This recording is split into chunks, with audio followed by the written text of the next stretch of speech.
Les résultats décevants aux examens officiels dans les établissements publics au Cameroun, quelles sont les causes profondes? Je crois qu'on en parlait ici tout à l'heure, Lucien, on parlait justement entre les établissements publics, les établissements privés qui étaient, où le privé avait plus, ou c'est parce que le privé donnait plus de moyens à ses enseignants, et que le privé, autant pour moi, mais le public, ils n'ont peut-être pas les moyens. Et puis on évoquait aussi les chiffres pléthoriques dans les salles de classe, où on retrouve dans les établissements publics, dans des salles de classe de 100 élèves. Moi, j'ai fréquenté moi, je n'ai fait que mon cursus scolaire dans les établissements publics. On était 100, 103, 104, où on s'asseyait 3 par banc. On est parti de 2 par banc à 3 par banc parce que, justement, il y a moins d'établissements publics aujourd'hui. Le constat qu'on fait, l'établissement public et beaucoup d'échecs, avec ces résultats du bac qui est arrivé, c'est la catastrophe. Le privé, ils ont pris ça haut la main. Tu vois, taux de réussite, 100%. Certains établissements. Certains établissements. Et c'est toujours les mêmes établissements. Private, Alors, que dire donc par rapport à tout ceci? Okay, bonjour à Mireille, Cathy, Calvino et les téléspectateurs qui nous suivent. Bon, le constat est là. C'est un constat qui n'est pas nouveau. Il n'est pas du tout nouveau. C'est 1 décennie, 2 décennies. Voilà. On constate que les résultats obtenus dans l'établissement public, soit d'après les chiffres donnés par la DEC, c'est-à-dire la direction des examens concours et certification, ou bien au niveau de l'OBC, Office du baccalauréat Cameroun, certains établissements privés l'emportent toujours. Maintenant, c'est quand même de manière paradoxale, parce qu'on voit quand même la qualité de l'enseignement, c'est dans le public, par rapport au privé, bien sûr. Parce que pour enseigner, il faut avoir le titre d'enseignement, il faut aller à l'école de formation. Et la plupart des enseignants du public, il faut le dire, sont bien formés. Bien sûr, ils sont bien formés. Voilà. Parce que pour enseigner, il faut avoir le droit d'enseignement. Yes, c'est là où il y a la qualité. Et vous disiez tout à l'heure que les salaires aussi ne sont pas si mauvais par rapport au privé aussi. Donc, il y a de quoi s'interroger. Tu vois? Donc, ça veut dire que les enseignants du public sont mieux payés que ceux du privé. Oui, et c'est ce qu'on disait. Il y a de quoi s'interroger. Maintenant, on va essayer de réfléchir sur les facteurs explicatifs. On peut revenir au point de vue familial, ou social, du point de vue scolaire, au niveau des élèves. Maintenant, si au niveau de la famille, les études montrent que les enfants travaillent mal parce que, premièrement, il y a un problème de parents n'ont pas un niveau très avancé, très élevé, un niveau académique pour le suivi des élèves à la maison.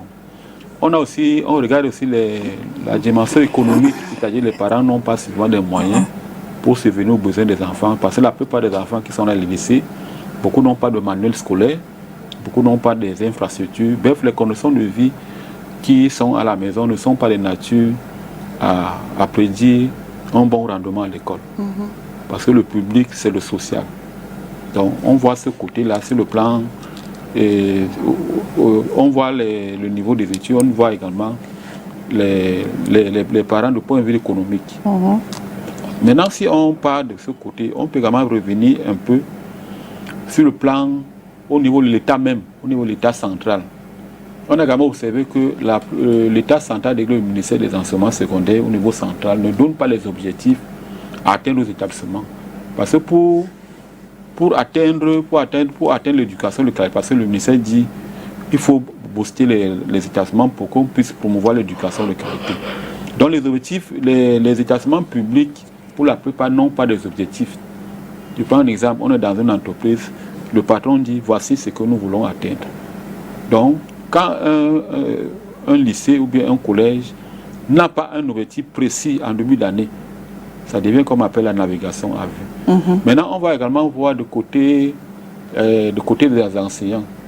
La plupart des enseignants sont trop pessimistes, sont fatalistes. C'est-à-dire les conditions de vie, puisqu'on voit la grève des enseignants, on voit les enseignants qui comptaient le salaire, ce qui est tout à fait normal.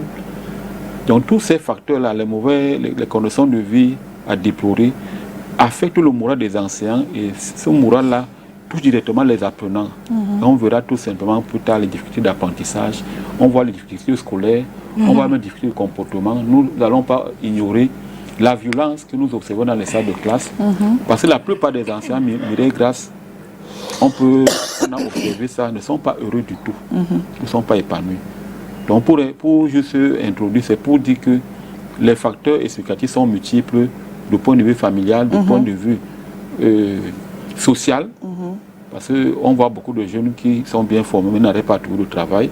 On parle de plus en plus de l'inadéquation formation-emploi, on parle des étudiants qui sont dans les métiers précaires, qui sont dans le sous-emploi, qui sont dans l'informalité. Donc les facteurs sont multiples. Les facteurs sont multiples. Maintenant, quand il est question de voir qu'est-ce qu'on peut faire pour sortir cette situation, pour inverser cette courbe-là, pour que le quatrième objectif de manger l'objectif de qualité, et pour que les jeunes qui préparent l'examen, soit le BEPC, puisqu'on est à un niveau de la sortie, soit le baccalauréat, puisqu'on puisse planifier les succès. Donc c'est toute une stratégie. On va essayer de voir tout à l'heure comment est-ce que nous allons nous prendre. Okay. Now, Mr. Kona, I want to find out from you, in your view, can we say how can school infrastructures and teaching qualities, let's say, because we have government institutions that we've seen even on pictures in other regions where the infrastructures not only are they very old in a sense, old to an extent that so when it actually rains, students are unable to sit in class. Can we say if can we say maybe the nature of these infrastructures and the quality of teaching can influence students' exams result? La qualité des infrastructures, bien la mauvaise qualité des infrastructures a un impact sur les résultats. Sur les résultats, on parle tout à l'heure de sureffectif. Quand on a déjà plus de 60 élèves, ça devient difficile de susciter la motivation, de susciter la mobilisation, d'amener les enfants à se concentrer. Parce qu'il y a 2 par banc, parfois 3 par banc. Donc, ce sont les facteurs de nature à ne pas susciter la motivation des apprenants, à ne même pas susciter la mobilisation des enseignants. Maintenant, du point de vue infrastructurel, il y a toute une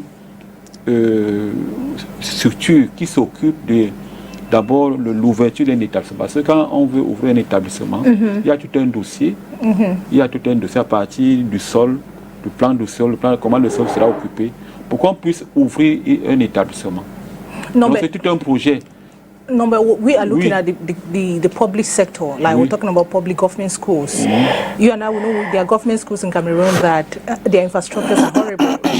They have poor infrastructures. Sometimes even to have like decks, we have limited, how do they call it? It is a decks in their classrooms.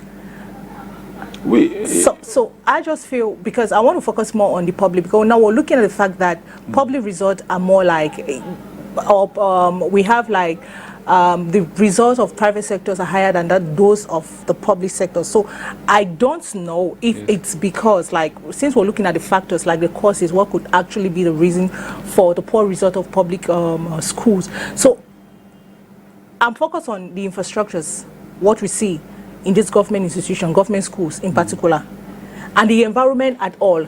Because I believe sometimes if you are in a comfortable environment, psychologically you'll be comfortable as well. But if you're not comfortable, it actually affects your mindset. It puts you in a very tense position where you can't even study. Bon, si on regarde bien la ville de Douala, nous voyons Douala 4e, Bonabiri, c'est une zone marécageuse. Oui. La plupart de ces établissements sont dans une zone inondable. Dans une certaine mesure, on peut voir la Douala 3e. Donc ça, c'est la dimension environnementale, qui ne dépendent pas des élèves, qui ne dépendent pas des enseignants. Ce sont les facteurs extérieurs. Maintenant, qu'est-ce qu'on doit faire? Il y a les normes de construction. Quand on construit une école, il y a les normes. Ça veut dire qu'en amont, on ne devait pas ouvrir ce genre d'école. Mais nous savons que ça pose un autre problème, c'est que les zones constructibles, ok, Douala a très peu des zones constructibles. Depuis quelques années, le nombre d'établissements publics n'augmente pas. Mais les populations ne font que augmenter. Je vous disais la dernière fois que d'après les documents de la communauté urbaine, le public représente 19% en termes d'offres de formation, alors que le privé est à peu près à 81%. Pourquoi ça explique ça? Les parents ont même la peine à envoyer les enfants à l'école parce que le privé n'est pas accessible aux couches défavorisées. Ok.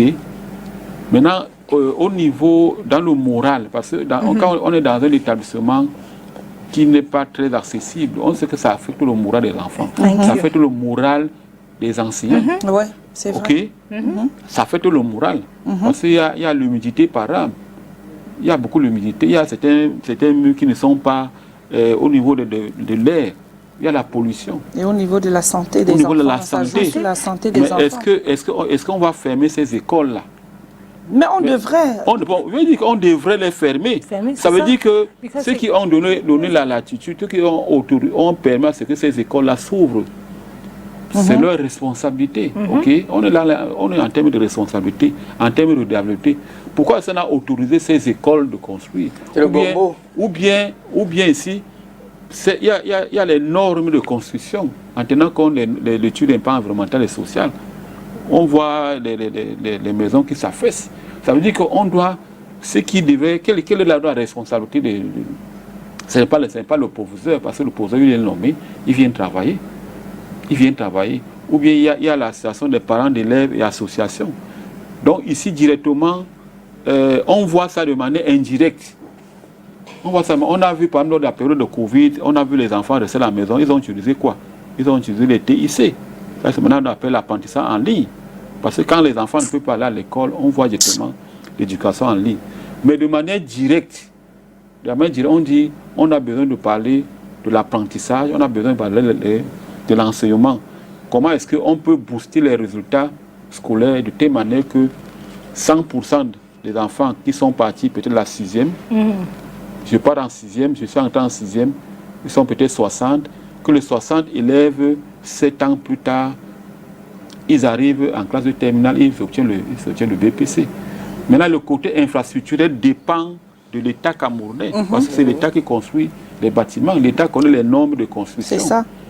Maintenant, l'enseignant qui part dans ces écoles, il y a certains qui vont, ils sont on appelle comment là, dans le Mungo, c'est très difficile. Il y a certains qui sont dans le Lunkam, ils utilisent quoi? Ils utilisent les pirogues. Donc on est obligé, il faut le dire, on doit s'adapter. Ok? On doit s'adapter de telle manière que les enfants puissent avoir une bonne formation, une bonne éducation, pour que les compétences que l'État a fixées, que ces compétences soient atteintes enfin. C'est tout ce qu'on peut dire à ce niveau, qu'on encourage les enfants à ne pas abandonner, parce qu'on voit un peu partout, dans le nord, dans l'est, les enfants qui apprennent étant assis. Vraiment. Aujourd'hui. Donc, c'est le message là que moi je passe toujours, que les enfants doivent s'adapter dans leur environnement. Voilà, mais ils ont les enseignements. Ils ont les enseignants qui sont préparés à leur donner la formation la plus adaptée, tout simplement. Aujourd'hui, il y a des élèves qui s'amusent, n'est-ce pas, à définir un peu les cycles des examens, c'est-à-dire comme BEPC, CPE, probatoire, licence. Peut-être les élèves des écoles, par exemple, BEPC, ils disent que BEPC c'est bienvenue élève policier du Cameroun. Ils disent que probatoire, ils disent que BAC, bienvenue au chômage. Ma question c'est, est-ce qu'aujourd'hui, selon le contexte, on peut dire que ces définitions, n'est-ce pas, ont un sens? Non, le brevet du premier cycle, ça fait 4 ans. L'enfant qui entre en 6e, il finit 4 ans, puis il a le BPC. Okay? L'enfant doit achever le cycle. Mais il achève le cycle avec les compétences attendues dans les matières scientifiques, dans les matières littéraires. Mais les enfants font la caricature. Parce qu'il y a les enfants qui obtiennent le BPC par an, je prends des exemples, l'enfant obtient le BPC, mais il ne passe pas en classe de seconde. Mais aujourd'hui, le ministère a bien fait d'introduire une matricule unique. Donc il n'est plus possible qu'un enfant, je vais dire ça comme ça, on ne peut plus fabriquer les faux bulletins. Parce que le matricule que tu as eu en troisième va te suivre en classe de seconde. Donc les enfants essaient un peu de caricaturer parce qu'ils aiment les blagues. Mais le BPC est un palier extrêmement important pour continuer en seconde. Parce que quand on dit la seconde, on est en train d'aller vers la spécialisation. On prépare dans le jeune à finir, à avoir le baccalauréat. Après le bac, on va dans l'université. Donc on ne peut pas négliger la classe de troisième, on ne néglige pas. On ne peut pas non plus négliger le pouvoir. Il est bien vrai, depuis quelques années, on devait enlever le pouvoir. Mais on continue à attendre. Pour que le BPC soit plutôt en classe de seconde.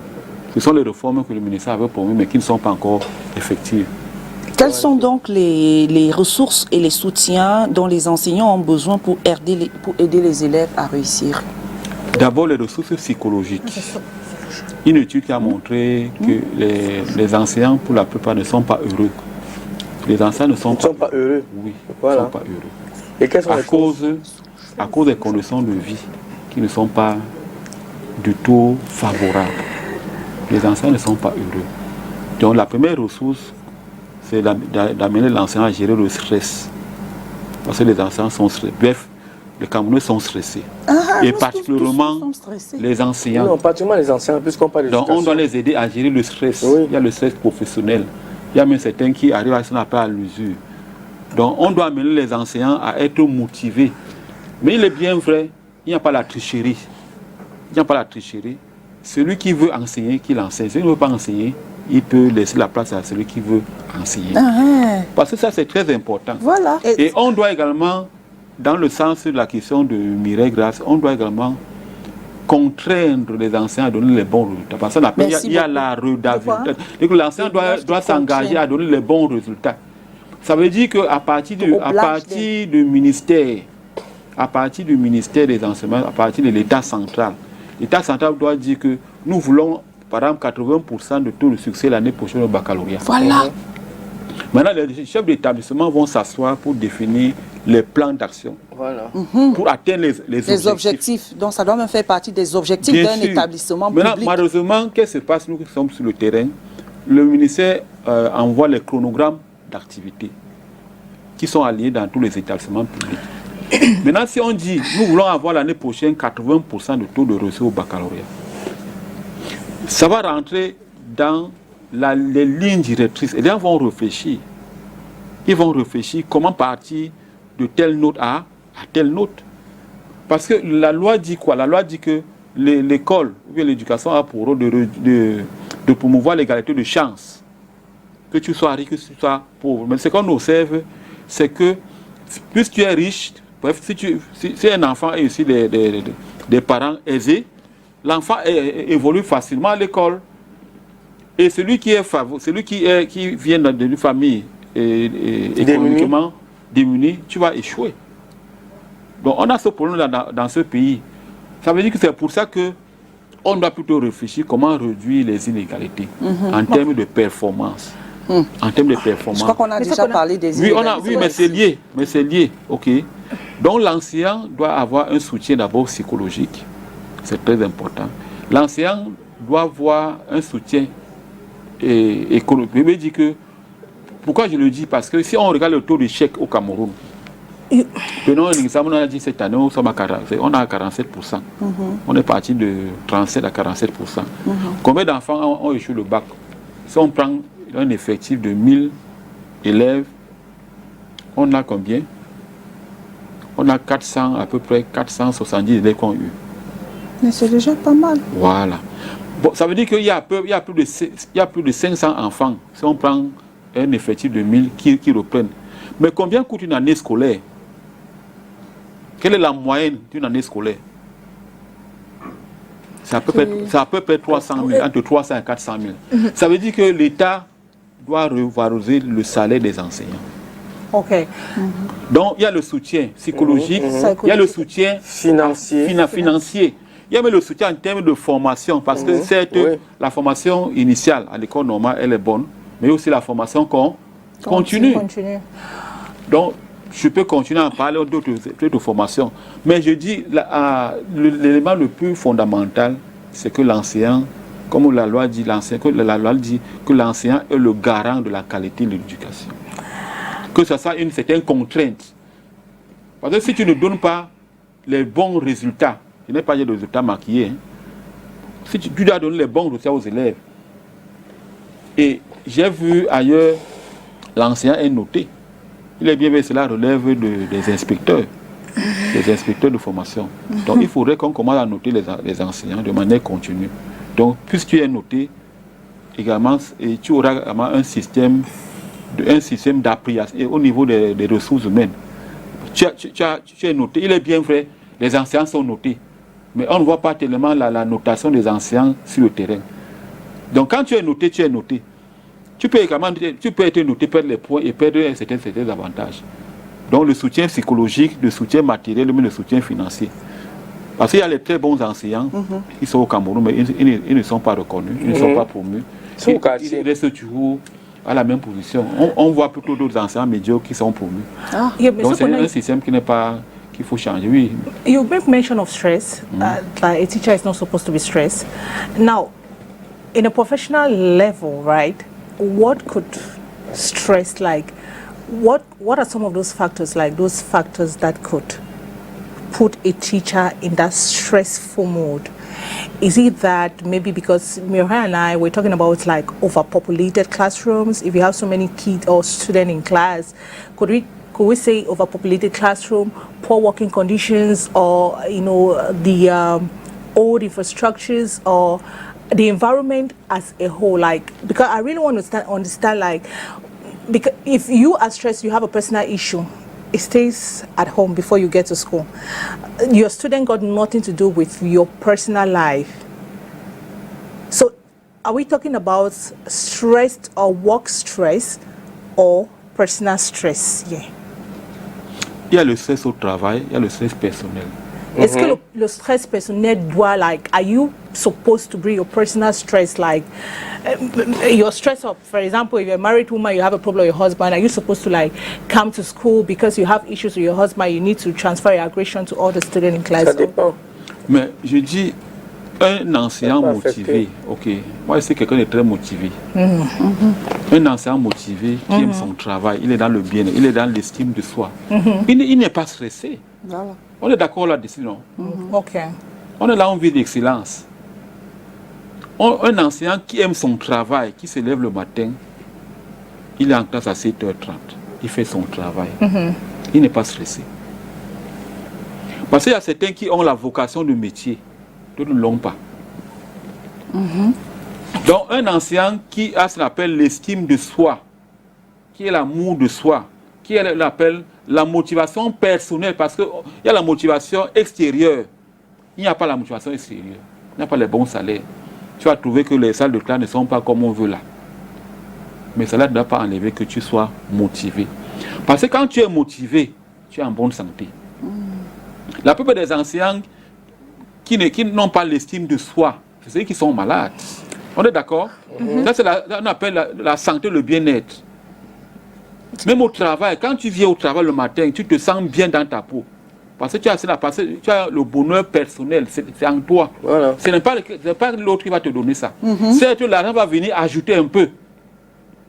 Mais il faut d'abord que tu puisses cultiver d'abord le bonheur personnel, l'épanouissement personnel.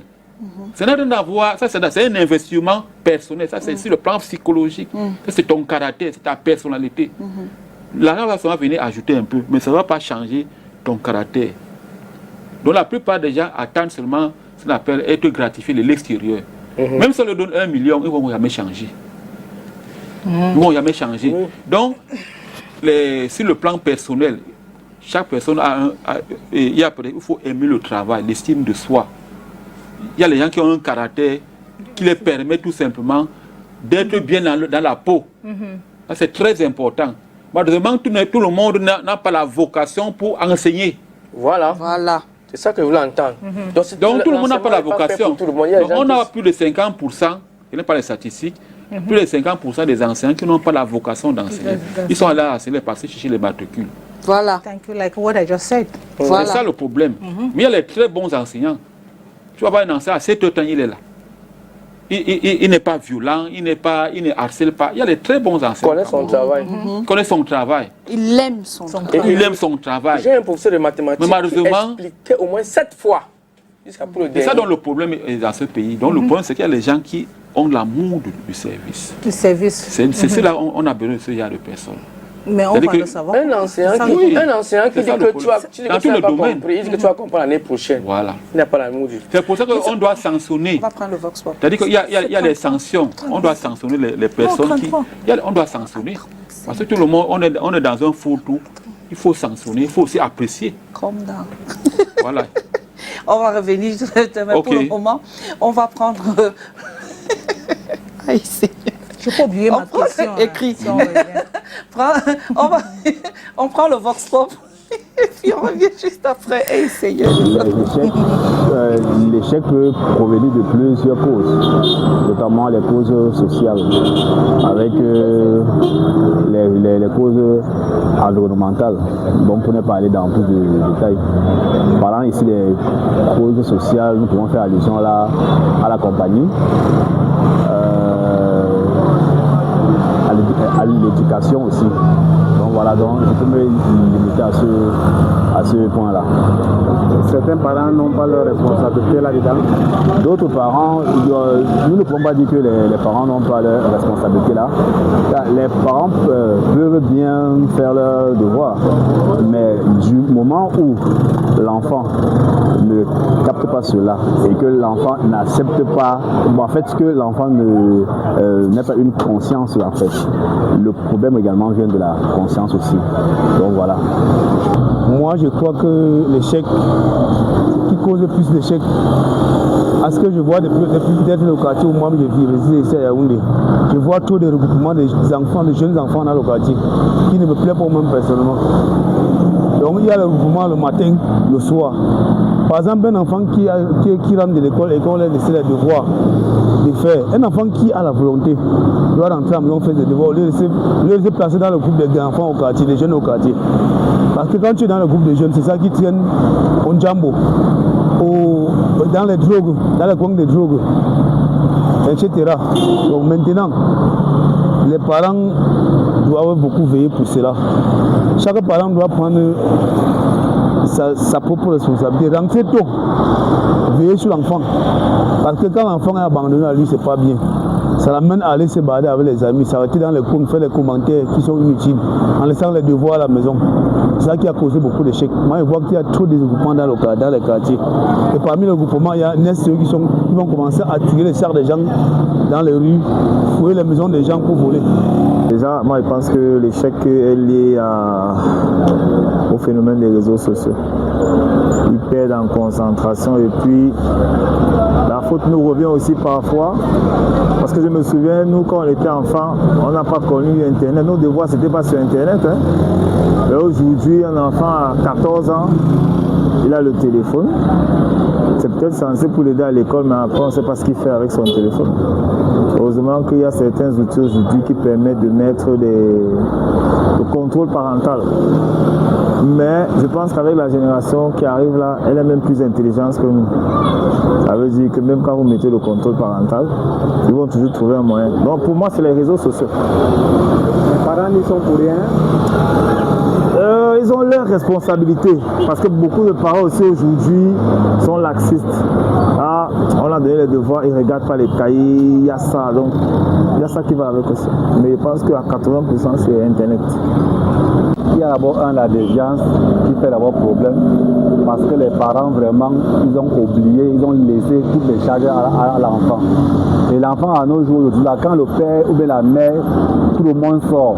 Le père sort peut-être rentrer à 19h, la mère sort peut-être à 19h. Finalement, l'enfant se gère seul.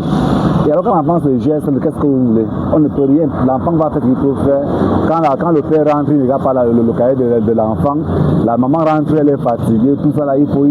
Bon, c'est un peu ça. Et là-dedans, les mauvais amis, les drogues par-ci, par-là, chacun fait ce qu'il peut faire. Parce que même ici, là, vous voyez un enfant, parfois même de 15 ans, 16 ans, 14 ans qui fume déjà. Et avec ça, quand il fume, le parent n'est même pas au courant. Et puis avec ça là, et l'école aussi, chacun peut faire comme il peut faire. C'est ça qui peut donner les différents là. Les échecs dans les examens dans notre pays. Ça va même aller même plus que ça. L'année prochaine, va aller même plus que ça. Jusqu'à vu ce qu'on fait, personne ne se gère plus le pays comme ça là, et puis chacun fait ce qu'il faut faire. Ça va aller même plus bas que ceci là. On doit même les 4 de moyens dans les bacs. Les CPE là, on va avoir même 6 de moyens. Et on va prendre. Parce qu'il faut atteindre un quota pour dire que non, l'école avance. Or, ce n'est pas ça. Or, qu'est-ce qu'on peut faire? On n'y peut rien, on n'y peut rien. Je peux dire que nous avons 3 facteurs. Les parents, les professeurs, en d'autres termes des enseignants et les élèves, ou encore des apprenants. Est-ce que ce que les enseignants enseignent aux élèves est vraiment compatible? 1. De 2, et si c'est compatible, est-ce que les élèves retiennent vraiment cela? Est-ce qu'ils ont la capacité de retenir cela et de retranscrire cela sur les papiers lors des différentes évaluations, 3. Donc maintenant, est-ce que les parents suivent au quotidien l'évolution de leurs élèves? Voilà en quelque sorte les trois facteurs dans lesquels nous devons évoluer. Maintenant, je cherche à savoir, est-ce que les enfants étudient bien? 2. Est-ce que les apprenants, les professeurs transmettent vraiment la bonne connaissance aux enfants? Et maintenant, de 3, est-ce que les parents suivent? Donc ça, c'est en quelque sorte, si les 3 facteurs-là sont complémentaires, je crois qu'il y aura réussite. Mais si parmi les 3 facteurs, il n'y a qu'un seul qui travaille et que les 2 autres ne travaillent pas, ça ne peut pas suivre. Ça ne peut pas suivre. Donc voilà en quelque sorte, bon ça c'est d'après moi, en quelque sorte ce qu'on peut dire. Parce que pour que l'enfant puisse étudier, il faut d'abord que la maison soit bien posée, que les parents suivent. Parce qu'il ne faut pas que le parent soit le bourreau de l'enfant. Le parent doit être l'ami de l'enfant et amener l'enfant à comprendre que ce que nous sommes en train de faire, si c'est pour ton bien. Et maintenant, le professeur ou bien l'enseignant aussi doit prendre l'enfant comme son ami. Mais maintenant, donc, le retour, l'élève aussi, ou bien l'apprenant doit prendre maintenant l'enseignant comme son ami aussi pour mieux comprendre certains enfants ne sont pas avec ce leurs parents. que l'enseignant est en train de lui transmettre. Voilà, Lucien, que dire après? Oui, hein? Le père la bavarde.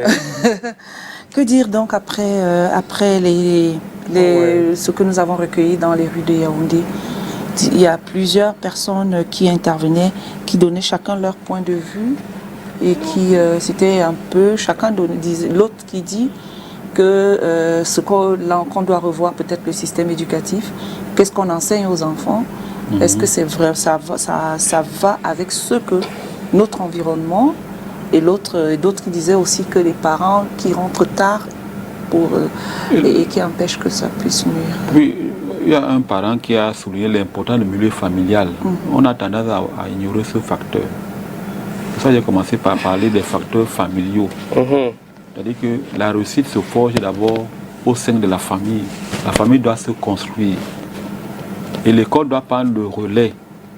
Il disait tantôt que, si on entend parler au public, un établissement doit avoir une boussole. Quels sont les objectifs que je fixe à mon personnel? Parce que les objectifs ne viennent pas venir de manière hasardeuse. Donc il faut tout le temps faut planifier. Ça doit être une décision de l'État. Le ministère dit que l'année qui arrive, là, on veut atteindre un pourcentage de 2. Les enseignants vont réfléchir, trouver les solutions idoines dans la perspective d'atteindre un objectif. Un enseignant qui entre en classe, il n'a pas d'objectif. Comment enseigner comme ça? Ils n'ont pas d'objectif. Certes, nous avons ce qu'on appelle le chronogramme d'activité, il y a le conseil d'établissement, mais il n'y a pas un objectif précis. Si on commence à ce niveau-là, c'est un début. Donc le ministère peut donner un objectif précis pour chaque école, pour chaque niveau. Parce que à un moment donné, ça décourage. Si l'enfant ne peut pas dire que mon enfant il atteint une moyenne 2, quelles sont les attentes disciplinaires, quelles sont les attentes pédagogiques, quelles sont les attentes organisationnelles, les écoles vont prendre le relais. Et là, l'enseignant est responsable de ce qu'il dit. Il y a les enfants qui, je prends l'exemple, l'enfant peut commencer l'année, l'enfant, ils ont livré la matière scientifique, mais l'enfant peut partir de 5 à 10, il peut partir de 5 à 7. là, on voit un certain progrès. Quelles sont les stratégies que les écoles, les lycées vont mettre en place dans la perspective d'eux? Et là, si on dit à l'enseignant, comme on dit, la loi dit l'enseignant est responsable de la qualité, ça c'est l'article 8. Mais quels sont les voies et moyens pour que l'enseignant donne la qualité? Bon, vous disiez tout à l'heure qu'il y a un problème d'effectif, c'est la vérité. Il y a plus de 60 élèves dans certaines classes. Mais qu'est-ce qu'on peut faire pour que les enseignants donnent les résultats? Pour qu'ils soient notés à la base leurs résultats. C'est ça qu'on appelle, ce sont les performances. Donc on doit les noter à ce niveau. Donc l'enseignant, tu ne peux pas venir comme ça, commencer à dire que j'enseigne, mais tu ne sais pas quels sont les résultats auxquels tu dois produire. Ok. Donc ça doit être une contrainte. Ça ne doit pas être de manière facultative. On peut également donner les objectifs aux élèves. Je m'attends à ce qu'en début d'année, au terme du premier trimestre ou bien du second trimestre, tu atteignes une performance 2. Et là, il y a tout un programme, toute une planification. Là, on sait que voici l'objectif que les écoles ont l'obligation d'atteindre. Quels sont les moyens qui sont mis en œuvre? Je vous ai dit que dans les lycées, la plupart des enfants n'ont pas d'ouvrage. Et l'État peut leur donner les infrastructures, on peut leur donner les manuels. Ce pays a beaucoup de ressources. Donc on peut offrir les manuels aux enfants. Les enfants peuvent venir, on peut mettre en œuvre un mécanisme pour que les enfants s'alimentent dans les cantines. Les enfants doivent également s'alimenter. Vous imaginez, vous avez 5 heures de cours, vous avez 2 heures, 3 heures. Parfois l'enseignant, il commence la journée, il ne déjeune pas. Il n'a pas la protection sur le plan sanitaire. Donc voilà les mesures qu'il faut adopter. On peut même trouver notre mesure visant à transporter les enfants des quartiers pour les écoles. Oui. Bien sûr. Oui. Mais bon, Nous avons Socatu. Rien n'est impossible. On doit planifier les solutions. Oui. Mais on doit pas seulement... C'est un enseignant qui vous parle. Non, on doit planifier les solutions. C'est le gouvernement qui Le transport public. Oui, public. On dit voici le transport public. Le gouvernement s'occupe de ça. Donc il y a les mairies. Oui. Voici les enfants doivent être restaurés parce que ça c'est très important pour la motivation physiologique. Voilà. L'enfant vient le matin, il sait qu'il n'a pas faim, il peut manger à l'école. Les parcelles de cantines sont subventionnées. Ce sont les solutions qui vont booster le rendement scolaire. Je me souviens que quelqu'un me disait qu'avant, il y avait les cantines dans des établissements où tu venais manger à 100 francs. Bien sûr. 50, 25 même. Hein? Oui, voilà. même 25. In those days, like in the days of our parents. Que tu 100 francs, tu prends ton plat, gros plat, tu es rassasié. C'était dans les années 1980, 84. Mais je pense, I think there is another school here. Moi, j'ai pas vécu. Sa mère, c'était bien. No, but I think there's another institution. It should be like a government institution anyway. Mr. Kona, I have a problem. I have a concern about the number of subjects each teacher is entitled to, because you have most of these teachers. They get so saturated, like with different subjects. You see one teacher teaching physics, mathematics, English, French. Where? No, it's not like that. It's not like that. No, I'm looking. No, let me not talk about your francophone. Let's look at the English section of education. Okay. Section, like now, I want to find out how many subjects a teacher is entitled for a better result at the end of the academic year. How many subjects is a teacher entitled to teach? Because most of them, for the English section, francophone, I don't know, you said it's not like that. For the English, we have teachers that they do biology, the same teacher teaching physics. Mais chez les francophones, c'est à l'école primaire qu'on fait ça. À l'école primaire, the same teacher teaching physics, the same teacher, you have a French teacher teaching maybe English or mathematics. So, how many subjects? Ça se fait dans dans les collèges, le bac. Yes, of course. OPA, yes. Une seule personne qui fait tout ça. Qui fait tout ça? Non, ici chez nous les francophones, ça ne se fait qu'à l'école primaire. Il y a la maîtresse qui fait tout ça. L'école que tu connais là, mais c'est ce qu'on fait. That's what they're doing. Non, je suis juste surprise de voir que c'est un enseignant qui fait tout ça, physique, biology, science, arts. We tell you that I'm a teacher, I teach physics, I teach biology, I also teach history, I do. Bon, dans le fait, chaque enseignant enseigne une matière. Les professeurs d'histoire, tu enseignes l'histoire, tu enseignes la géographie, tu enseignes encore l'ECM. Mais tu vas voir aujourd'hui, quand tu enseignes l'histoire, tu n'enseignes pas la géographie. Tu peux enseigner l'histoire, tu enseignes l'ECM, l'éducation à la citoyenneté. Tu peux enseigner la philosophie, tu enseignes encore l'ECM. Donc, Dans le système secondaire, tu peux enseigner au plus de matières. Tu peux enseigner plus de matières. Mais au primaire, on dit tu es le maître, tu dois Tu es le comprendre. maître, tu fais tout. Donc c'est pas possible. c'est Mais pas possible.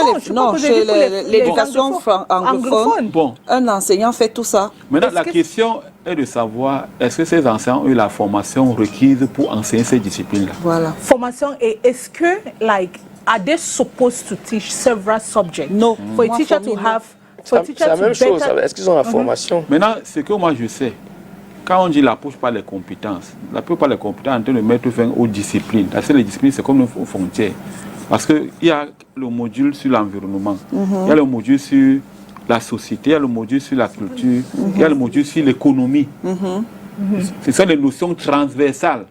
D'ici peu de temps, on va plus parler, on va plus parler des disciplines, on va plus parler des modules. Maintenant, si dans le système anglophone, s'il y a les modules d'enseignement, c'est possible. C'est-à-dire que tu peux partir d'un module à l'autre. On dit comment tu peux intégrer le développement durable dans le système éducatif. Là, c'est possible.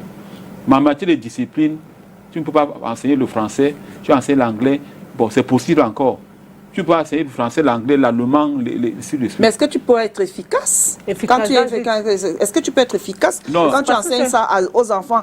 Ça peut se refléter même sur les résultats des enfants. Sûr, Because I believe that each subject they do have a syllable that they need to cover at the end of each academic. Yes, yes. But now, if a teacher single-handedly teaches physics, mathematics, biology, it's just an example. Là, c'est un déphasage. Est-ce Parce que- que les matières scientifiques doivent aller ensemble, les matières littéraires doivent aller ensemble. Yeah, Je suis d'accord qu'un professeur utilise les matières scientifiques. Non, dans la pratique, je prends un exemple. Moi, j'ai enseigné la philosophie. J'ai une licence en philosophie psychologie. J'ai enseigné la philosophie. Physics teacher can teach J'ai enseigné la biology, philosophie can lycée be- d'Aquanor. say, Donc, even le professeur peut mathematics. estimer que le professeur peut estimer que ta discipline n'a pas le quota d'horaire de 18 heures. On devra compléter. Mais en voulant compléter, on regarde quand même les compétences. Voilà. On peut donner le français. Pour quelle classe? C'est ça aussi. Oui, ça dépend. Donc ça dépend du déficit en termes de personnel. Mais ce n'est pas ta spécialité. Là, tu viens seulement en appui, ou bien tu viens seulement... bon, c'est pas pour compléter. Donc tu viens en appui, Et tu te recycles pour le tu te faire. recycles. Ça veut dire que, Cathy, ce que tu es Donc, en train de peut-être que dire c'est dans là, ce ça veut sens dire là-bas. qu'il y a un problème d'enseignants là-bas. Parce que quand tu vas dans les autres les collèges ou ailleurs, là, c'est différent parce qu'il y a le professeur de telle matière, le professeur de telle matière. Donc ça veut dire que... But I feel like, okay, like I feel like maybe for the government institutions, it's one subject per teacher. But for the Même dans private, certains privés. yes, no, for government, it's one subject per teacher. But now for the private, a teacher is allowed to teach Some private. some private. A teacher is allowed to teach several subjects as long as, like, they'll tell you if you're competent, if you can't do it, you do it. But now I have a problem. I feel like, okay, another thing is, could we also say maybe because most of these teachers, they don't get to finish maybe their syllabus at the end of the academic year, because for examination classes, they find themselves being in a rush, like they start having, like, you have SPECO classes. Je sais pas si c'est comme ça même avec les francophones. This is a good point. Yes, SPECO classes. Why? Because they were unable to catch up with the syllabus. They were unable to finish your syllabus. So in order to help these kids, they start doing like SPECO classes where they bring up examinations, like they foresee, they're trying to make the students understand that they feel this is what will come in your upcoming exam. So you guys should focus more on these questions and answer. Oui, chaque système, je pense que le système anglo, parce qu'il y en a deux sous-systèmes. Voilà. Le sous-système francophone, le sous-système Anglophone. anglophone. On a par exemple le bac art, le bac science. Ils ont à peu près 4 disciplines. Donc chaque système a une particularité. Mais l'expérience que moi j'ai observée sur le terrain, c'est que le sous-système francophone il est plus complet que le sous-système anglophone. Bon, c'est pas pour remettre en cause la valeur. Mais on va voir peut-être au premier cycle. J'ai vu par exemple les élèves qui sont en Form 1, Form 2, mais on les apprend dans les notions d'économie. Yeah. Notion d'économie. Yeah. Tu vas voir leurs livres, les civiques, tu vas voir les notions d'inflation, et ainsi de suite. Mais aujourd'hui, le module économique vient intégrer ces notions dans le programme francophone. C'est très important. Pour ça, je dis que tu sois sous système francophone, aussi système anglophone, l'approche par les compétences. Ça vient maintenant niveler le déséquilibre entre les deux sous-systèmes. Ça vient niveler. Parce que maintenant, le problème, c'est au niveau de la pratique même. Parce qu'on a toujours dit que le système anglophone, vous êtes un peu top par rapport au système anglophone. Comment est-ce que vous voyez un enfant qui a 4 disciplines? Il a le bac. Alors que celui qui fait bac C, il a combien de matières? Il a le français, il a les deuxièmes langues, il a l'histoire, la géographie, il a l'ECM, il a la philosophie, il a l'histoire. Donc, il faut qu'il y a trop de matières. C'est trop. Trop de matières dans le système, dans le système francophone. Il y a moins de matières. Il y a beaucoup de matières, beaucoup. Il y a beaucoup de matières. C'est-à-dire que les enfants sont... C'est où cette tête? Les enfants sont saturés. C'est au Cameroun, monsieur Au Cameroun, Kona. Parce que moi, je connais un peu oui. chez les francophones en Centrafrique. Oui. Mais le bac, ce n'est pas l'élément... Pour le bac centrafricain est différent de notre bac camerounais, avec plein de matières. Voilà. Il y a juste peut-être 4 ou 5 matières sur lesquelles on conclut donc, Lucien, en disant quoi? On conclut qu'en termes d'objectifs, parce qu'on est en train de parler d'objectifs, il est important que l'État, c'est-à-dire que le ministère des enseignements secondaires, puis par le public, puisse trouver un pourcentage de réussite, comme on appelle un indicateur, comme un barème. On dit, OK, je veux l'année prochaine minimum 60%. Maintenant, les établissements vont s'asseoir en début d'année, vont réfléchir dans la perspective d'atteindre ce résultat-là. Maintenant, on va imposer à chaque enseignant, dans sa discipline, dans le carrefour pédagogique, d'atteindre ce résultat-là. Et puisque s'il faut atteindre ce résultat, il y aura maintenant ce qu'on appelle les sanctions, soit positives, soit négatives. Maintenant, si tu n'atteins pas ce résultat-là, il y a même possibilité de t'enlever les points. Là, on va dire que le meilleur enseignant, il a un prime 2. Parce qu'il y a des primes. Il a un prime 2. Donc, on trouve un moyen de motiver les enseignants, mais que ce soit conditionné avec la pédagogie. Merci. Avec la présence effective. Merci. On dit la présence effective. Merci. Donc, on pourra même primer le meilleur enseignant, ainsi de suite, dans chaque arrondissement, dans chaque département, dans chaque ville. L'enseignant sera fier. On peut donner les prix. Merci. Donc, au lieu de tirer tout sur les enseignants, les bons enseignants, même les mauvais, on les mélange, mais on va reconnaître les valeurs.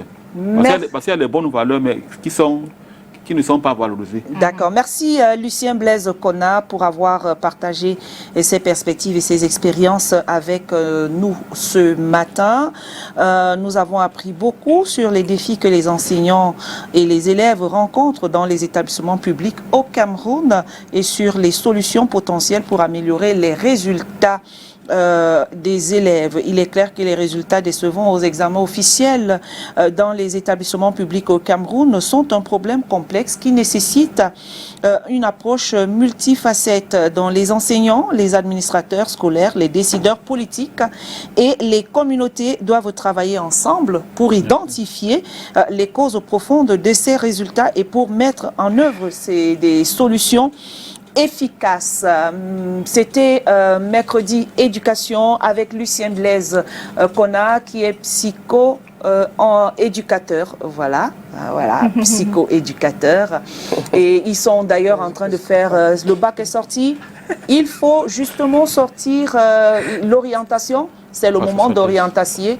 Je vais dire, c'est le moment d'orienter. C'est le moment d'orienter nos enfants. Et les tests d'orientation, justement, permettront aux enfants d'avoir... un lapsus. Donc, monsieur Lucien Blaise Kona, il est en charge, il peut vous aider en tant que parent. Et les enfants aussi. Vous pouvez le rencontrer je crois que vous avez besoin de lui, vous nous faites savoir et puis on vous enverra le numéro de téléphone pour vous aider. Merci d'avoir été des nôtres.